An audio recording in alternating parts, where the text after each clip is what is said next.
오늘 함께 보실 하나님 말씀은 창세기 44장 30절부터 34절까지의 말씀입니다. 창세기 44장 30절로 34절까지의 말씀 우리 한 절씩 교독해서 봉독합니다.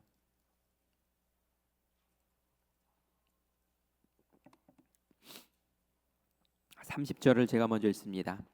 아버지의 생명과 아이의 생명이 서로 하나로 묶여 있거늘 이제 내가 주의 종 우리 아버지에게 돌아갈 때에 아이가 우리와 함께 가지 아니하면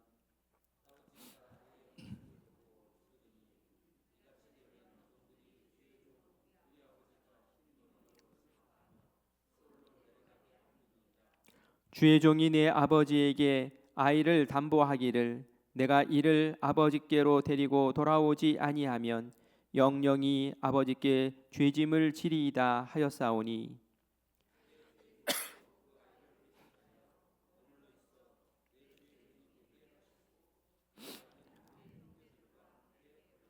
함께 읽습니다. 그 아이가 나와 함께 가지 아니하면 내가 어찌 내 아버지에게로 올라갈 수 있으리이까?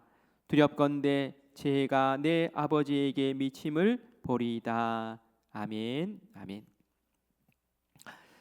네, 오늘 날씨가 좀 춥네요. 제가 제 아내한테 그런 얘기했어요. 뼛속까지 춥다. 그런 얘기를 했는데 영상의 기온을 유지하다가 갑자기 이렇게 영하로 떨어지니까 이게 한기가 더 느껴지는 것 같습니다. 이 추운 날 우리 기도의 자리를 찾으신 우리 성도님들을 하나님께서 기뻐하실 줄 믿습니다. 오늘 이 밤에 마음을 열고 또 하나님께서 우리에게 주시는 그 말씀 붙잡고 하나님 앞에서 좀 성숙해지는 또 귀한 은혜의 시간 되기를 바랍니다. 이제 오늘은 요셉의 영적 성숙이라는 관점에서 우리 요셉 이야기를 보자고 했는데 6번째 날 이제 맨 마지막 이제 마감하는 날입니다. 12월 마지막 그 금요 성령 집회의 이제 마지막 요셉 이야기로 마무리할 수 있어서 너무 감사해요. 오늘 말씀은 44장 창세기 44장과 45장의 첫 부분을 같이 이제 보려고 하는데요. 우리가 이전에 첫 번째 식량을 구하기 위해서 야곱의 아들들이 이집트 방문했던 것을 보았습니다. 식량은 잔뜩 얻어왔습니다.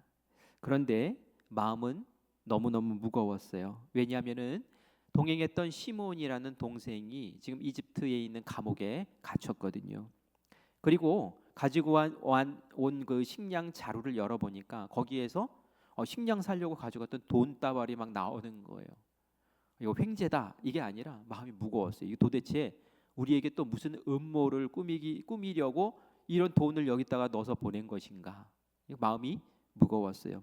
정말 더 무거운 마음은 다음에 식량을 구하러 갈 때에는 아버지가 절대로 놓아주지 않을 그 베냐민을 꼭 데려가야 하는 그러한 무거운 고민이 또 이들에게 있었습니다. 드디어 가지고 온 식량이 다 떨어졌습니다. 다시 이집트로 가야 할 상황이 되었습니다. 야곱은 베냐민을 못 데려간다 하면서 완강한 태도로 거부를 합니다. 이때 아버지를 설득하기 위해서 두 아들이 나서는데 첫 번째 아들은 이제 큰 형인 르우벤이 먼저 나섰어요. 아버지, 베냐민 안 데려가면은 안 됩니다. 우리가 베냐민 안 데려가면은 정탐꾼으로 몰려서 큰일 납니다. 시몬도 큰일 나고요. 하면서 이제 사정을 합니다. 그러나 르우벤의 설득은 통하지 않았습니다. 왜냐하면은 야곱이 이 르우벤 믿을 만한 녀석이 아니었거든요. 이전에 르우벤이 아버지의 침상을 범하는 그러한 일이 있었거든요. 아버지 눈에는 신뢰를 잃은 아들이었어요. 아무리 뭐 꿀과 같은 이야기를 해도 아버지에겐 들리지가 않지요. 이제는 유다가 나섭니다. 아버지, 저를 담보로 해서 제 생명을 담보로 해서 제가 꼭 데려오겠습니다. 베냐민을 좀 놓아주십시오. 제가 베냐민을 데리오지 못하면은 영원한 죄인이 되겠습니다. 이 영원한 죄인이 된다는 건 그런 뜻이에요. 가족으로부터 내가 쫓겨나도 괜찮습니다. 상속권이 박탈돼도 괜찮습니다. 더 이상 아들로 인정받지 못하더라도 괜찮습니다. 제가 이것을 감내하면서라도 내가 이 베냐민을 꼭 데려가서 이 베냐민을 꼭 데리고 다시 돌아오겠습니다. 저 좀 믿어주세요 하면서 그렇게 매달리죠.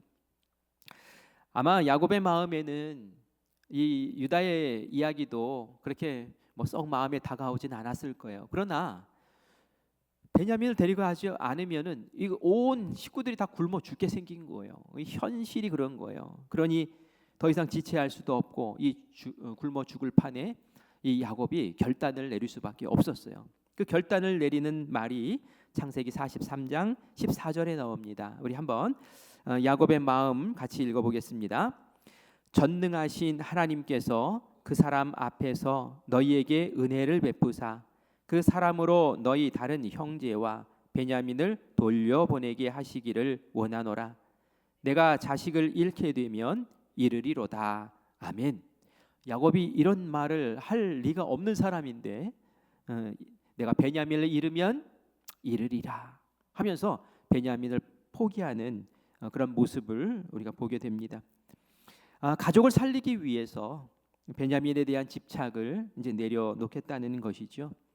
이 모습 보면은 이거 포기하는 그 모습이 좀 딱하다라는 생각이 드는데 우리가 이 장면을 막연하게 그냥 포기하는 것이다라고 생각하면 안 돼요.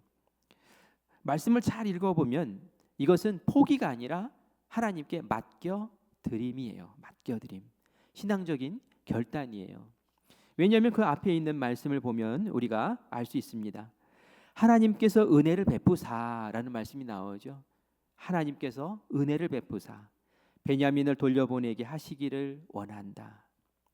그냥 베냐민을 내가 내려놓고 포기하는 것이 아니라 하나님께서 우리를 불쌍히 여기시고 은혜를 베푸셔서 베냐민을 꼭 다시 돌려보내주시기를 내가 원하는 마음으로 이 베냐민을 내가 내려놓겠다라는 거예요. 이것을 우리는 온전히 맡기는 그러한 결단이라고 할 수 있는 거죠.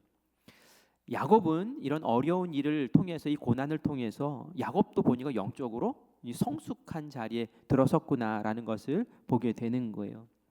야곱이라는 사람은 참 대단한 사람이에요. 그 과거에 산전수전 다 겪었던 사람이에요. 야곱에게는 흠이 없을 것 같았어요. 그러나 야곱에게 단 한 가지 흠이 있었죠. 단점이 하나 있었어요. 그건 뭡니까?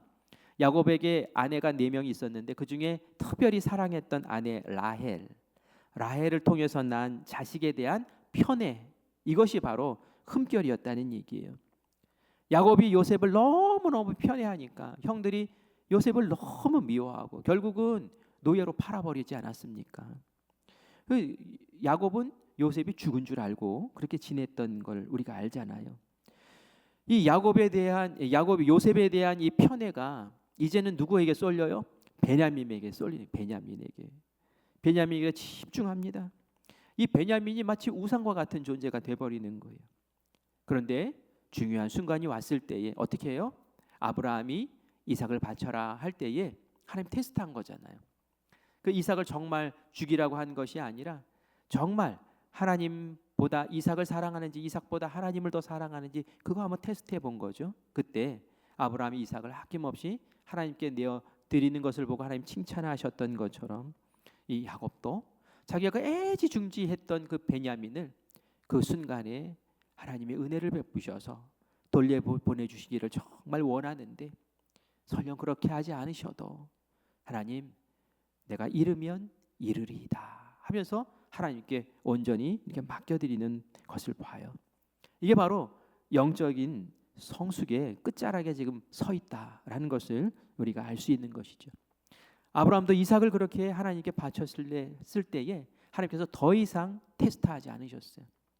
근데 이 야곱도 마찬가지인 거예요. 이 베냐민 애지중지 하는 그 베냐민에게 마지막 테스트를 하시고 그리고 그를 이제 하나님께서 이제 받아주시는 은혜가 있죠.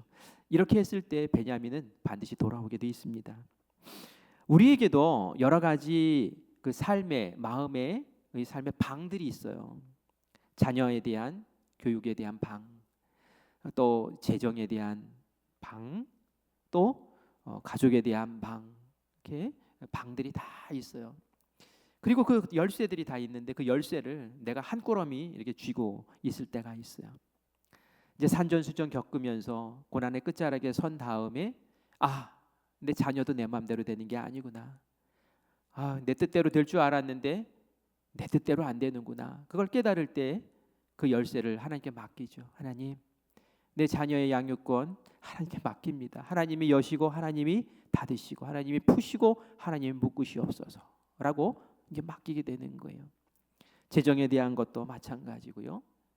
그런데 이 열쇠 꾸러미를 하나님께 다 온전히 맡겨드리는 그 모습이 진짜 하나님 앞에 성숙한 자의 모습인 줄 믿습니다. 맡겨드리는 것은 빼앗기는 게 아니고요.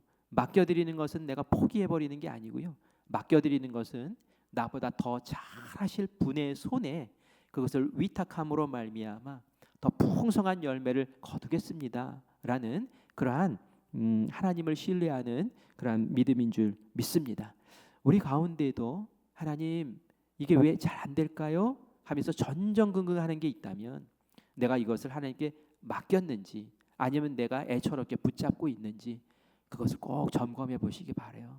그리고 하나님, 내가 최선을 다했으나 여기까지인 것 같으니 이제는 하나님 해주세요. 하나님 해주세요.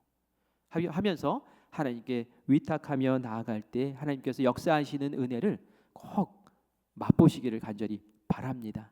우리가 열심히 주장하고 애쓸 땐 하나님 침묵하신대요. 그런데 우리가 무릎 꿇고 손 모아서 기도하기 시작할 때 하나님은 그때부터 일하기 시작하신다라는 그런 말씀이 있습니다.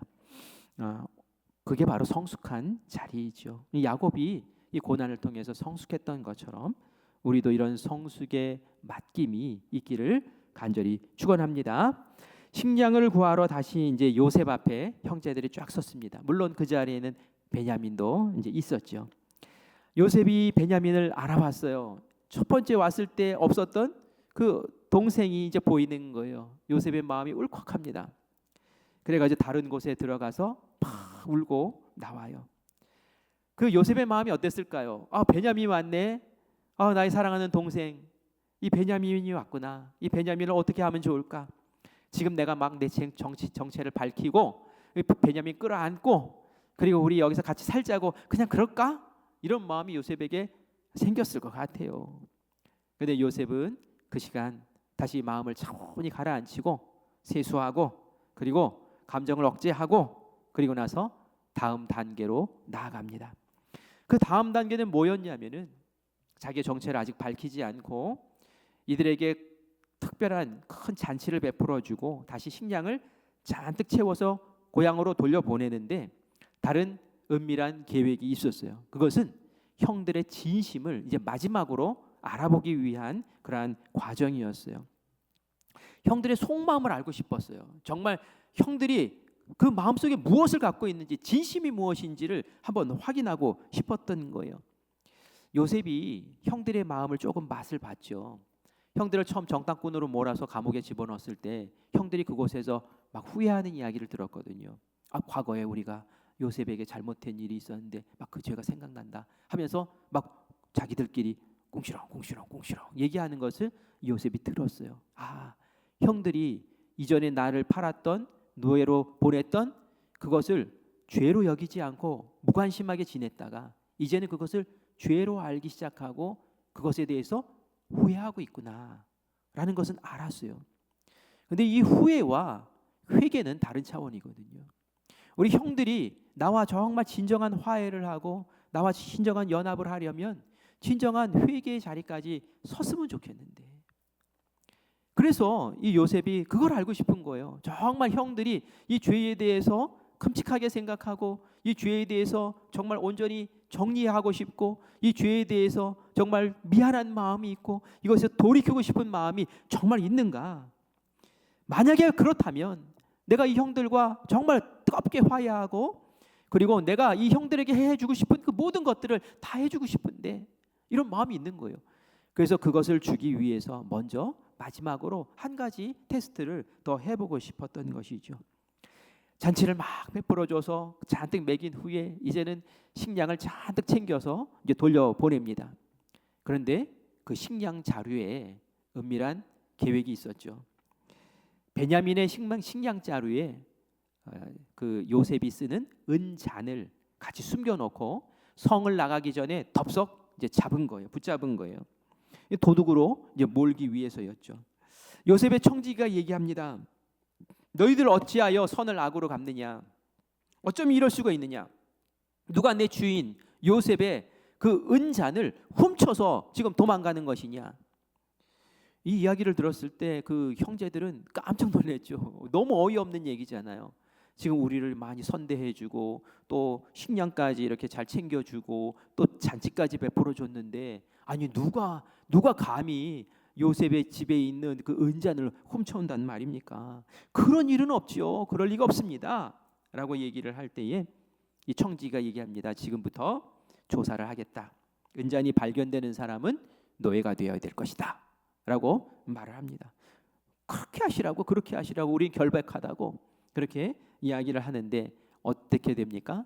베냐민의 식량자루에서 은잔이 나오죠. 이거 베냐민이 훔쳐간 겁니까? 그렇지 않죠. 누군가 몰래 이 요셉이 몰래 그걸 숨겨놓으라고 이제 작전을 짜고 마지막 테스트를 하기 위한 것이었죠. 요셉은 왜 이런 상황을 만들었던 것일까요? 도대체 이런 상황을 통해서 무엇을 그렇게 확인하고 싶었을까요? 이 두 가지를 확인하고 싶었을 거예요. 첫 번째는 베냐민에 대한 형들의 태도를 보고 싶었을 거예요. 과거 형들의 모습은 어땠습니까? 편애받았던 요셉, 시기하고 질투하고 노예로 팔아치웠어요. 지금 누가 편애를 받고 있어요? 베냐민이 요셉처럼 편애받고 있는 거예요. 똑같은 상황이에요. 베냐민을 이렇게 궁지에 몰았을 때 저들이 베냐민을 버리고 지금 노예로 될 상황이잖아요. 노예로 버려버리는지 아니면은 다른 어떤 방법을 취하는지 이거 보고 싶은 거예요. 사실 이런 상황에서 우리가 더 이상 뭐 할 바가 없어 이렇게 하면은 그냥 베냐민 놓아버리는 거죠. 그 모습이 어떤가를 보고 싶은 거예요. 그리고 이 형들의 모습이 아버지에 대해서는 또 어떻게 아버지를 어떻게 생각하고 있는지를 보고 싶었던 것이죠. 이 요셉을 노예로 팔았을 때 이 형들은 어떻게 했습니까? 그 옷을 벗겼잖아요. 그리고 그 색동옷을 찢고 그리고 짐승에 피를 묻혀서 그걸 아버지가 가져갔잖아요. 그 아버지에게 자초지종을 얘기하지 않았어요. 그냥 이 색동옷이 그렇게 떨어져 있는 것을 주워와 왔다고. 그러니까 아버지가 이제 야곱이 막 머리를 굴리면서 생각을 하니 상상을 나래를 펴는 거죠. 내가 심부름을 보냈더니 이 아들이 들짐승들을 만나가지고 지금 잡아먹혀서 죽었구나. 살은 다 뜯겨 먹고 그리고 이렇게 옷만 피범벅이 되어서 이렇게 남았구나. 이렇게 상상을 하게 만들었잖아요. 그 순간 이 야곱은 얼마나 죄책감에 시달렸겠어요. 내가 이 아이 심부름 보내는 바람에 내가 죽였구나. 이런 마음 들지 않았겠습니까? 대못을 받고 그 20여 년 동안을 계속 그렇게 살아왔던 거예요. 요셉이 그것을 감옥에서 얘기하는 것들을 다 듣고 알죠. 누가 주동을 했는지도 다 알고. 이런 상황에서 이 형들이 이제는 아버지에 대해서 어떻게 생각할까라는 것을 이제 보고 싶었던 거예요. 20여 년이 지난 지금도 여전히 그 형들이 그 편애하는 아버지에 대해서 불쌍히 여기는 마음 없이, 야 이거 잘 됐다, 이참에 베냐민, 눈에 가시 같은 이 베냐민 처리할 수 있는 기회야, 제거할 수 있는 기회야. 저 녀석이 총리의 은잔을 훔쳤잖아. 자기가 저지른 죄값을 당연히 치러야지. 우리는 아버지에게 가서 할 얘기가 있어. 아니 이 녀석이 총리의 은잔을 훔쳤는데 우리가 무슨 수로 이 아이를 빼어오겠습니까? 라고 말해버리면 그만이지. 이렇게 얘기할 수 있단 말이에요. 그러면 자기에게 돌아올 유산도 많아지고 얼마나 좋습니까? 형들이 악한 사람이라면, 과거의 그 모습이라면 충분히 이렇게 할 수 있는 거예요. 그런데 형들이 어땠습니까? 이전과 완전히 달랐어요. 우리 창세기 44장 16절 말씀을 같이 읽겠습니다. 유다가 말하되 우리가 내 주께 무슨 말을 하오리까? 무슨 설명을 하오리까? 우리가 어떻게 우리의 정직함을 나타내리까? 하나님이 종들의 죄악을 찾아내셨으니 우리와 이 잔이 발견된 자가 다 내 주의 노예가 되겠나이다. 아멘. 유다가 말해요. 주의 종이 되겠습니다. 이 요셉에게 얘기하는 거예요. 요셉인지 모르죠. 총리님, 우리가 당신의 종이 되겠습니다. 베냐민뿐만이 아니라 우리 모두가 다 당신의 종이 노예가 되겠습니다라고 그렇게 말합니다. 그냥 잔이 발견되었기 때문에 그랬을까요? 오늘 말씀 우리가 읽은 16절 말씀에 보면 이런 말씀이 있어요. 하나님이 종들의 죄악을 찾아내셨으니라는 표현이 있어요.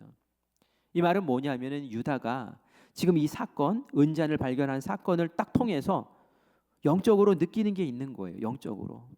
이전에 감옥에 갇혔을 때도 그랬고, 뭔가 일이 자꾸 뭐 이상한 일이 벌어지는 것도 그랬고, 이거는 사람의 일이 아니라 이건 뭔가 하나님이 과거에 우리가 지었던 죄에 대해서 뭔가 자꾸 들추어내시고, 거기에 대해서 뭔가 징계를 하고 계시고, 이거 뭐 하나님의 손아귀에 지금 막 붙잡혀 있는 그런 어떤 답답한 마음이 있었던 거예요.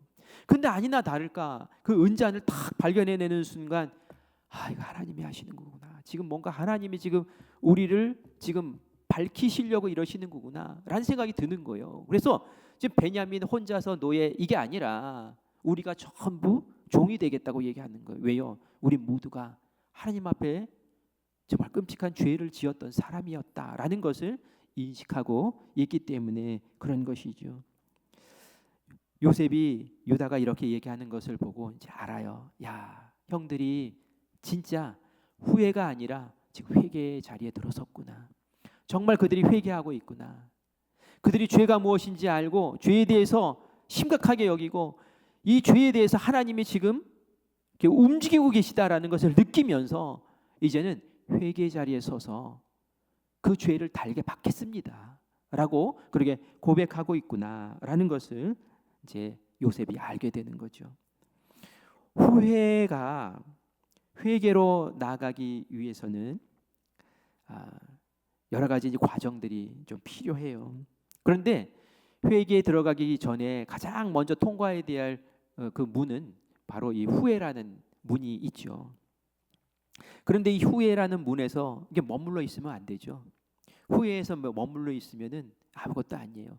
우리가 베드로와 그 가룟 유다 이야기를 할 때에 베드로도 그렇고 가룟 유다도 그렇고 예수님 배신한 건 똑같아요. 50보 100보예요. 가룟 유다는 은을 받았잖아. 근데 은을 다시 돌려줬어요. 베드로도 3번이나 예수님 모른다고 부인하다 예수님의 눈 딱 마주쳤잖아요. 거의 도토리 키재기예요. 다 똑같이 예수님 배신한 사람 맞아요. 근데 달라요. 뭐가 달라요? 가룟 유다는 마귀가 마음에서 탁 떠났을 때 마음에서 이제 떠난 정신이 바짝 들죠. 그때 내가 예수님을 이게 팔아먹다니 하면서 후회해요. 후회. 나 같은 놈이 어떻게 예수님의 제자라고 내가 어떻게 그러면서 결국은 후회만 머물다가 어떻게 돼요? 결국은 자기 스스로 목매서 죽잖아요.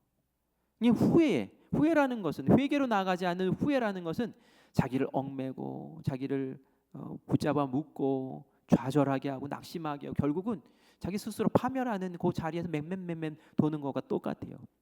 후회의 출입구에 들어섰으면 이제는 회개까지 나아가요. 베드로는 회개하잖아요. 눈물로 펑펑 울면서 회개하고 또 예수님이 찾아가셔서 회개할 기회를 만들어 주시고 결국은 사도로 다시 일어서는 은혜를 베풀어 주지 않습니까?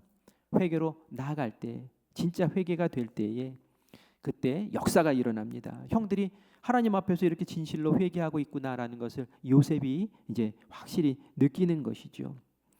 오늘 우리가 읽은 본문 말씀은 유다가 요셉에게 탄원하는 이야기예요. 창세기 44장 14절부터 34절까지 나오는데 그 가운데 우리가 일부만 지금 보았어요. 근데 유다가 강조해서 말하는 것이 뭔지 우리 30절과 31절 말씀 같이 읽겠습니다. 아버지의 생명과 아이의 생명이 서로 하나로 묶여 있거늘 이제 내가 주의 종 우리 아버지에게 돌아갈 때에 아이가 우리와 함께 가지 아니하면 아버지가 아이의 없음을 보고 죽으리니 이같이 되면 종들이 주의 종 우리 아버지가 흰머리로 슬퍼하며 수올로 내려가게 함이니이다. 아멘. 무슨 얘기하는 거예요? 베냐민과 지금 아버지 야곱과의 관계는 생명의 그 끈으로 그렇게 하나로 묶여 있다라는 거예요. 베냐민 잘못되면 아버지도 같이 죽습니다. 라는 그 얘기를 하고 있는 거예요. 베냐민이 삶의 이유고 삶의 전부인 분이 우리 아버지입니다. 그런데 이 베냐민을 노예로 잡아가시면은 베냐민뿐만이 아니라 우리 아버지까지 죽이는 일이 되고 말 겁니다. 하면서 선처를 구하는 이 유다의 말을 듣습니다. 이 유다가 아버지를 이렇게 생각하는 거예요. 이전에는 아버지 속여가지고 그 가슴에 대못 받고 20 몇 년을 그렇게 살게 만들었던 이 유다가 이제는 아버지를 그렇게 생각하는 거예요. 아버지가 그 베냐민을 그렇게 사랑하고 베냐민만 사랑하고 다른 형제들 별로 사랑하지도 않고 그래도 거기에 시기하거나 질투하거나 그러지 않아요. 오히려 그렇게밖에 할 수 없는 아버지의 상황을 이해하고 그 야곱의 마음을 이해하고 이 베냐민 없으면 절대로 안 됩니다 하면서 통곡하고 매달리는 그 모습이 이 요셉이 이 형들이 정말 달라졌구나, 이전의 형들이 아니구나라고 느끼게 하는 그런 모습이었던 것이죠. 그래요. 이 요셉이 이제 압니다. 우리 형들이 변했구나. 베냐민을 편애하는 그 모습 속에서도 시기하고 질투하지 않고 베냐민 살리려고 저렇게 애쓰는 모습. 또 아버지를 불쌍히 여기고 어떻게 하면 아버지 돌볼까 라는데 그냥 마음을 두고 생명이라도 바쳐서라도 그렇게 하려고 하는 그 모습 보니까 이전에 자기에게 했던 모습, 이전에 아버지에게 했던 모습과 지금의 모습이 너무 달라져 있는 거죠. 아마 그 유다와 그 형제들은 그랬을 거예요. 우리의 지은 과거의 그 죄의 올무에서 우리가 이번에는 좀 떳떳하게 살아보자. 이번에는 우리가 정직하게 대해보자. 그래서 그 과거의 죄에서 이제는 그 올무를 벗어버리자 하는 그러한 결단이 있었겠죠. 유다가 나를 종으로 대신 붙잡아 주십시오라고 이제 마지막 제안을 합니다. 베냐민 놓아주세요. 아버지 살려야 됩니다. 제가 대신 이곳에서 노예가 되겠습니다라고 얘기할 때 우리는 예수님을 생각하게 돼요. 그렇죠? 예수님이 어떻게 하셨어요? 우리의 죄를 대신 지고 내가 대신 죽겠습니다. 이 사람들을 살려주셔야 합니다 하고 하나님 앞에 나아갔던 것처럼 유다가 지금 그런 일을 하고 있는 것이죠. 이런 모습이 있을 때에 이 요셉의 마음이 얼마나 감동이 됐겠습니까? 야, 형들이 후회에 머물러 있는 것이 아니라 정말 회개의 자리에 지금 서 있구나 라는 그런 마음 들지 않았겠습니까? 회개에 대한 이야기가 나와서 회개의 3요소 잠깐 얘기를 해볼게요. 우리가 회개 잘해야 돼요. 회개 정말 잘해야 돼요. 회개는 죄인이 자기가 가는 길에서 행하던 일이 이거 죄구나 라는 걸 깨닫고 돌이켜서 전에 행했던 일을 이제 더 이상 하지 않기로 작정하고 그 돌이킨 상태의 삶을 사는 것을 우리가 회개라고 하죠. 근데 이 회개를 하려면 말이죠, 첫 번째 단계는 내가 했던 것이 죄였구나라는 것을 깨닫는 지성적인 그런 깨우침이 있어야 돼요. 내가 계속 이렇게 하는데 다른 사람은 그것으로 인해서 아파하고 그것으로 인해서 슬퍼하고 그것으로 인해서 힘들어요. 근데 나는 그것이 죄라고 생각하지 않아요. 그걸 죄라고 생각하지 않아요. 그러면은 깨달음이 없기 때문에 후회도 없고요, 통회도 없고요, 회개도 없는 거예요.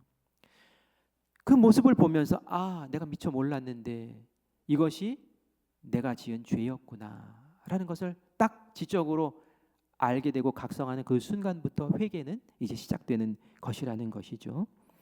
요셉의 형들이 그 요셉에 대해서 지었던 죄에 대해서 무감각하게 22년을 살았어요. 왜냐하면은 저 녀석은 아버지에게 편애받았잖아. 저 녀석은 우리를 꿈 이야기하면서 막 비아냥거렸잖아. 짓밟았잖아. 당연히 받아야 될 벌 받은 거야. 그 모양으로 살았으니 당연히 그렇게 받는 거지. 우리가 뭘 잘못했어. 이렇게 하면은 말이죠, 후회라는 것도 없는 거예요. 감옥에 갇히고 나니까 생각나는 거예요. 아, 우리가 잘못했지. 맞아. 우리가 그렇게 처리했으면 안 돼. 어떻게 동생을 그렇게 팔 수 있어? 아무리 미워도 그렇지. 각성을 하는 거죠. 죄에 대해서 아는 거예요. 이전에는 죄가 아니라고 생각했던 것을 이게 죄였구나. 지적으로 이제 알게 되는 게 이게 첫 번째 단계라는 거예요. 그리고 나서는 그것에 대해서 애통하며 감정적으로 근심하며 슬퍼하며 그것으로 인해 수치심을 느끼며 그것으로 인해서 이렇게 마음에 아파하고 애곡하는 애통하는 그 안타까워하는 마음이 용솟음 쳐야 돼요. 머리로만 알고 끝나는 게 아니라 이것 때문에 제가 슬픕니다. 이것 때문에 제가 침상을 적십니다. 다윗이 얼마나 뻔뻔했습니까? 바세바 범하고 우리아 죽이고 그래 나가서도 아무렇지도 않게 그냥 지냈잖아요. 나단 선지자가 와서 딱 깨닫게 했을 때 정신 번쩍 들고 이게 내 죄지라고 생각하고는 막 금식하면서 그냥 식음을 전폐하고 침상을 적시며 눈물을 펑펑 쏟으면서 그렇게 통회하지 않습니까? 그게 있어야 되는 거예요. 그게 하나님 앞에서 내가 그 사람 앞에서도 죄를 지었지만 그 사람 앞에 지은 죄는 하나님 앞에 지은 죄예요. 하나님, 제가 하나님의 말씀에 이거 하지 말라고 분명히 말했는데 나는 그것을 당당하게 하면서도 그게 죄인지 몰랐습니다. 하나님, 저 때문에 하나님 얼마나 마음 아프셨습니까? 하나님, 저 때문에 저 사람이 얼마나 고통 가운데 있었습니까? 하나님, 제가 죽일 놈입니다. 하나님, 제가 잘못했습니다. 하면서 통곡하면서 그 마음을 찢으면서 우는 그게 있어야 된다는 거예요. 그럴 때에 참된 회개로 이렇게 넘어가게 되는 거예요. 그게 내 중심을 막 움직이고 내 중심을 그냥 찢어서 아프게 만들고 중심에 깨우침이 있는 그 통곡과 애통함이 있어야 된다는 거예요. 만약에 이게 없으면 말이죠. 독이 돼요. 독. 더 무관심해져요. 더 무덤덤해져요. 그거보다 더 강한 죄를 짓고 나서도 뻔뻔하게 돼요. 근데 그것이 죄라는 것을 알고 내 마음과 통곡하고 애통하고 내 마음의 중심이 이제 아픔으로 움직일 때에 그 다음 단계로 넘어가요. 그 다음 단계가 뭘까요? 이제는 의지적으로 완전히 돌이켜내는 거예요. 그 죄에 대해서는 이제 막 싫은 거예요. 신물나게 싫은 거예요. 그 죄를 생각하면 막 끔찍한 거예요. 그래서 이제는 그 죄를 내가 짓지 않겠다라고 의지적으로 결단하고 그 길에서 완전히 돌이키는 거죠. 다윗이 그 일을 통회하고 나서 간음하거나 부하를 어떻게 어려운 곳에 막 보내가지고 희생시키는 그런 적 없습니다. 절대로 이제 그러지 않아요. 왕의 권세로서 그렇게 했으나 이제는 왕의 권세가 있어도 그렇게 하지 않는 거예요. 못하는 거예요. 그 죄가 너무 끔찍한 것을 너무 느꼈으니까 아니까 이제 그렇게 안 하는 거예요. 유다가 이렇게 탄원할 때에 아버지의 상심하는 마음, 그 마음이 내 마음은 너무 아픈 거예요. 이제 더 이상 아버지 마음 아프게 하고 싶지 않아요. 차라리 내가 죽으면 죽었지. 이 베냐민 살려서 아버지를 위로하고 싶은 거예요. 그러면서 의지적인 태도로 얘기하는 거예요. 내가 노예가 되겠습니다. 내가 죽겠습니다. 나를 죽여주십시오.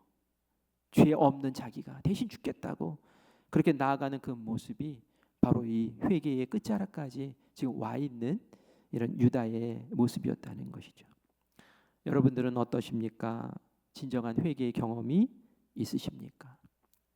우리 안에 두 사람이 있대요. 하나는 속 사람, 하나는 겉 사람. 바울은 그렇게 얘기해요. 속 사람은 뭘까요? 속 사람은 하나님이 지으신 하나님의 형상 닮은 사람이에요. 선한 마음, 성령님과 친해지고 싶은 마음이 있어요. 겉 사람은 뭘까요? 세속적인 그러한 가치관에 물들어서 영향받는 그런 자의 겉사람이죠. 바울은 얘기합니다. 겉사람을 깨어버리라고, 겉사람을 제거하라고, 속사람이 강건해야 된다고 그렇게 얘기를 합니다. 겉사람이 깨어진다는 것은 내 자, 내 고집, 내 주장, 나의 그 의 이런 것들을 하나님 앞에 꺾는 거예요. 나의 중심을 꺾어서 드리는 거죠. 그럴 때에 하나님께서 처음 우리를 지으셨던 형상으로 다시 우리를 빚으시고 우리를 새롭게 하시고 우리를 회개의 자리에서 예수님 닮게 그렇게 만들어 주시는 줄 믿습니다. 여러분들은 회개라는 말을 어떤 부담스러워할지 몰라요. 그런데 사실 회개는 예수님 닮아가는 거예요. 나의 겉사람을 깨어버리고 속사람이 새롭게 되는 거니까 예수님 닮아가는 과정인데 이 회개를 두려워하거나 어려워하거나 거부할 필요가 없는 거죠. 깨닫게 하실 때 깨닫고 마음으로 통회하고 내 삶과 행동을 확 바꿔 나갈 때에 그때 그 사람의 모습에서는 예수님의 형상이 보이는 거예요. 그래서 우리가 이 은혜의 자리, 이 회개의 자리를 소중하게 여겨야 돼요. 이 요셉의 형들의 이 모습을 요셉이 봤을 때 어떻게 해요? 정말 회개했구나라는 거 알죠. 그리고 나서 요셉이 더 이상 자기의 정체를 숨길 필요가 없는 거예요. 이제는 밝힙니다. 형님들, 제가 바로 형들이 노예로 팔았던 요셉입니다. 이제 밝히는 거예요. 그러면서 막 웁니다. 요셉이 울어요. 왜 울었을까요? 이것은 그 요셉 안에 22년 전에 갇혀 있었던 그 소년 요셉이 있었기 때문에 그래요. 얼마나 힘들었어요. 얼마나 형들에게 서러웠어요. 얼마나 억울했어요. 그 짓눌렸던 그 소년 요셉이 이제는 자유함을 치유받으면서 거기서 막 우는 거예요. 형들을 보면서 막 웁니다. 그리고 나서 형들에게 전혀 서운한 마음 없고 형들에게 전혀 복수할 마음도 없고 형님들 저는 이미 다 알고 있었어요. 이게 다 하나님의 섭리 속에 있었다는 것. 그러면서 그 회개의 끝자락에서 성숙의 끝자락에서 다 이렇게 만나게 돼요. 야곱은 야곱대로 성숙했잖아요. 그 베냐민을 하나님께 맡겨 드리는 그 성숙의 끝자락. 요셉은 요셉대로 성숙했잖아요. 노예로 팔려가서 감옥에 들어가서 산전수전 겪으면서 하나님만 의지하고 하나님만 바라는 그 성숙의 끝자락에 가 있고 형들도 과거에는 죄 지은 사람들이었으나 결국은 온전히 회개하고 하나님 앞에서 온전한 그 성숙의 모습으로 딱 섰을 때에 하나님께서는 이들을 만나게 하시고 이들을 통해서 하나님의 천국과 같은 역사를 이루어내신 줄 믿습니다. 우리도 이런 모습 기대하고 바라지 않습니까? 교회에서나 가정에서나 직장에서나 우리의 어떤 삶의 어울림 속에서 껄끄러움, 아픔, 갈증 이런 것들 때문에 고민하고 아파하잖아요. 왜 그런 일이 생길까요? 아직 우리가 성숙하지 못해서 그래요. 한 사람이 성숙한다고 그게 되진 게 아닌 것 같아요. 이 세 부류가 함께 성숙해서 연합이 이루어졌던 것처럼 만약에 형들이 다 성숙해서 회개했어요. 근데 요셉이 괘씸한 마음을 가지고 이것 봐라 딱 잡혔어 너희들 가만히 안 둬 이런 미성숙한 모습이었으면 화해는 이루어지지 않았을 거예요. 요셉은 요셉대로 하나님의 섭리 속에서 이루어진 일입니다. 형들은 회개하며 정말 회개 자리에 온전히 섰을 때 이런 아름다운 역사가 일어나는 거죠. 그래서 우리가 새해를 시작하면서 하나님 깨닫게 해주세요. 우리가 알게 모르게 다른 사람에게 상처 주거나 아프게 했거나 관계가 무너졌거나 그런 걸림돌이 되었던 것도 있다면 성령님 조명하셔서 우리에게 지적으로 알게 하시고 그것이 내 마음을 정말 아프게 하셔서 통회하게 하시고 그리고 내가 온전한 회개의 자리에 서서 결단하고 이전과는 전혀 다른 모습으로 살게 해주세요. 하나님 저도 용서하게 해주세요. 모든 것이 합력해서 선을 이루신 하나님 섭리 가운데 이루어진 일입니다. 저는 그것을 섭리로 알고 품을 수 있는 넉넉한 마음을 주세요. 그리고 하나님께 모든 것을 맡겨드리오니 내 힘으로 되지 않는 거 하나님께서 해주세요 라고 그렇게 고백하며 우리의 선자리가 정말 하나님께서 역사하시는 은혜의 자리 하나님께서 폭발적으로 은혜 베푸시는 그런 능력의 자리 되기를 간절히 축원합니다. 아멘.